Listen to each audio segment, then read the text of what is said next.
আসসালামু আলাইকুম সবাইকে আমার ছাদ বাগানে স্বাগতম।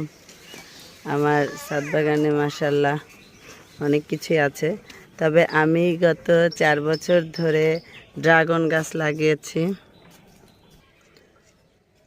কোনোবারই আমার ড্রাগন ফল ছিঁড়ে খাওয়া হয় নাই, প্রতিবারই আমার শ্বশুর শাশুড়ি আমাকে, কিন্তু এবার আমার সৌভাগ্য হয়েছে যে নিজের ড্রাগন ছেঁড়ার একটা মার্জুকার গাছ। গত 3-4 মাস আগে এই গাছটা লাগানো হয়েছে। এবারে অনেক সুন্দর একটা বড় একটা ড্রাগন হয়েছে, তাই না মার্জুকা? এটা তুমি ছিঁড়তে পারবা?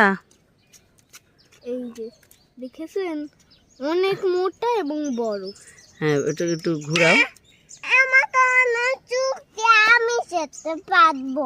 তাই তুমি ছিঁড়তে পারবে? তুমি ওই পাশে একটা আছে, না, ওইটা পাকে নাই এখন, এটা করো।